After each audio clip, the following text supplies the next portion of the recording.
Good morning, ladies and gentlemen. This is Harry Buffett. Welcome back to another Starcraft 2 Daily Masters cast, and going to be casting a very awesome game today. I think it's from the IM Season 7 again, or Season 8, whichever one it's up to. Whichever one I'm pulling replays out of, and yeah, it's going to be a PvT, which we haven't actually done in a while. We've just been playing a lot of Zerg games recently, so let's check it out. Up the top left side of the map is going to be Avenge. He is 19 years old, from South Korea, plays for the Jin Air Green Wings team, and I don't believe we've cast him before, so should be pretty exciting to see how good he does. And his opponent, down at the bottom right side of the map, is going to be Dream, 17 years old, from South Korea, plays for the MVP team. I'll just pull the microphone a little bit closer actually, and yeah.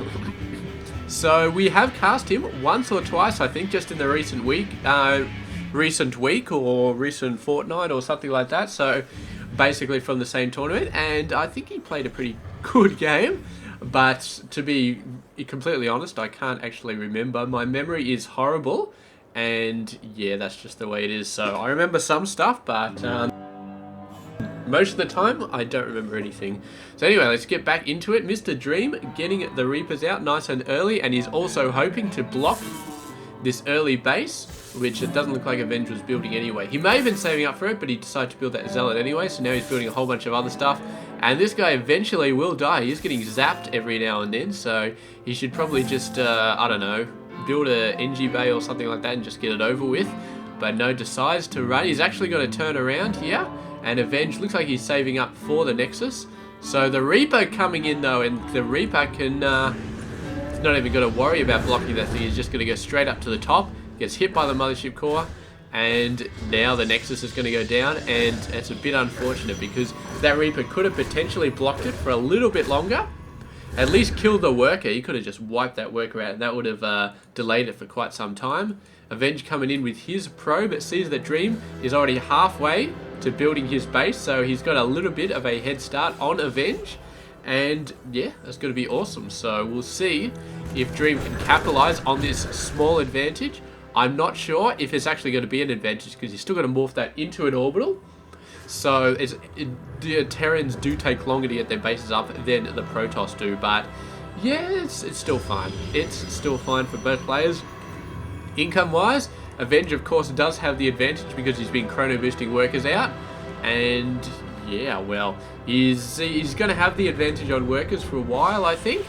The only thing that's going to change that is Dream getting a early third base out and pumping workers out of it at its main base, which he may decide to do. But it's not going to matter if Avenge has the worker advantage because, of course, Dream can just keep popping down mules and it'll end up pretty much the same for both players anyway.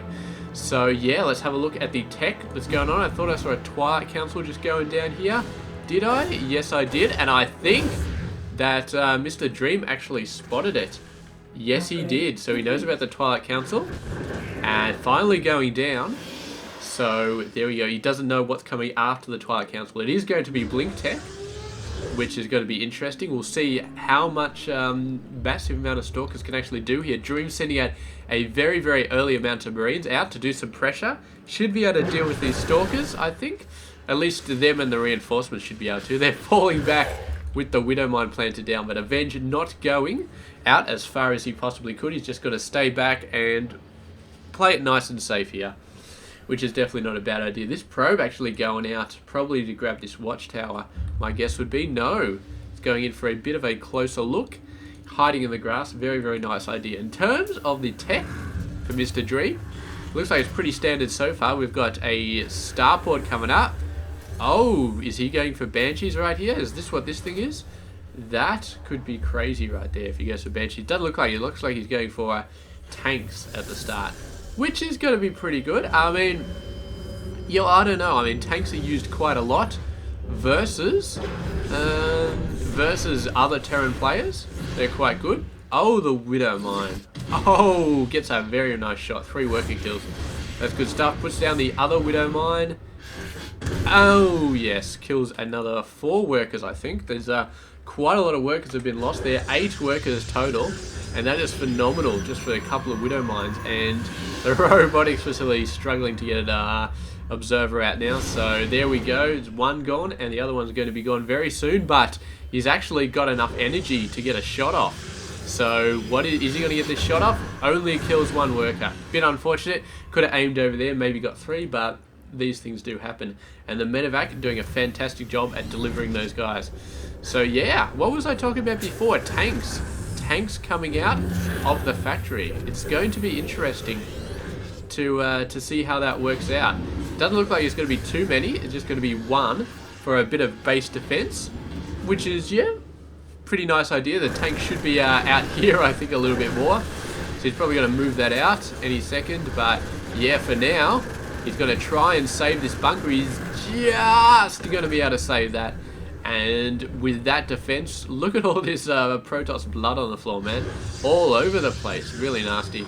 And here we go. Avenge coming around to the third base location. Doesn't see anything. Decides to go for the rocks. And this is a great opportunity for Dream to pump his tank over and start hammering them away. The mothership core could be a little bit nasty. But there we go. He's got a few Marines to protect the tank over there. So should be fine. And not quite in range. The range is around here. So as soon as the Stalkers got their ramp, they're going to start to get hammered. And taking a few pot shots and stuff over here.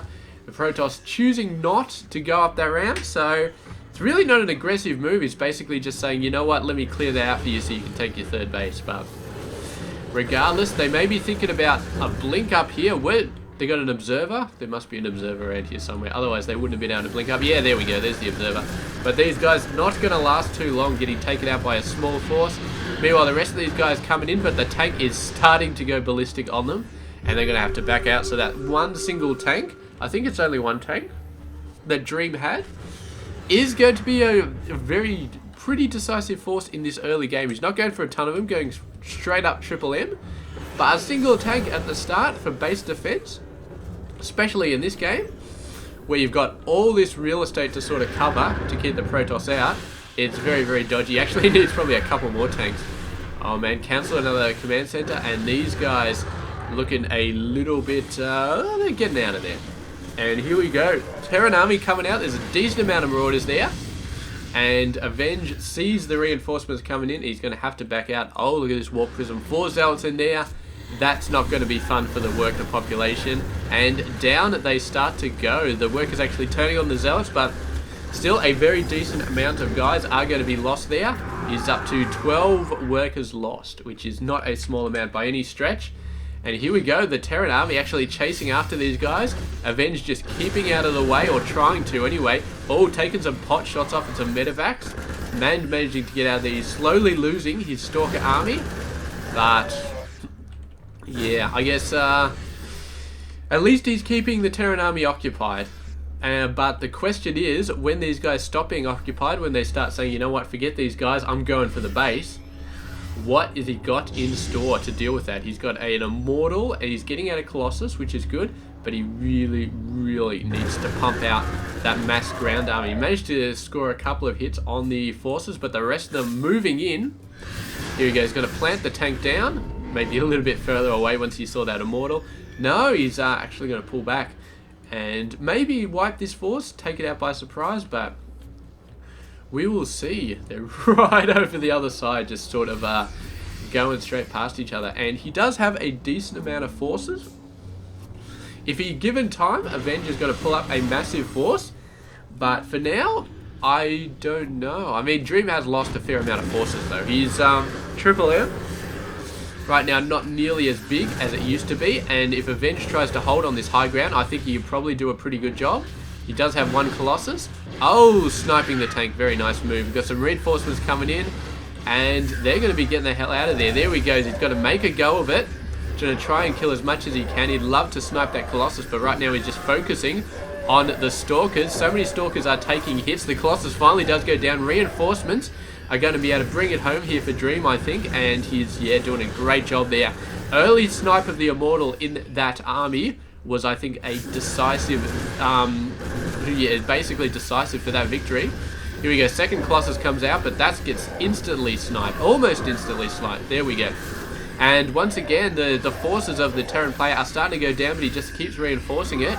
His reinforcements are sort of dried up though, so Avenge might have a chance to sort of finish this off, but No, it doesn't look like it. The Marauders, they may be lowish on health, but they're just so powerful and they're just finishing everything off before it has the time to get out there. And there is no way that Avenge can save this base, I feel like. Just no way at all. And there we go. So he's going to give the GG, and Dream takes the victory right there. So really, really great job there. And I think this might have been the third place matchup for this tournament. So pretty good stuff there. And yeah, there we go. I actually thought the video was a bit longer, but you got people, the spectators, to stay in the game for another 3 or 4 minutes. So it's hard to judge sometimes. But anyway, moving on. Casting another Daily Masters tomorrow. Should be awesome. So I'll see you guys for that. This has been Hairy Muppet, and I hope you enjoyed this game.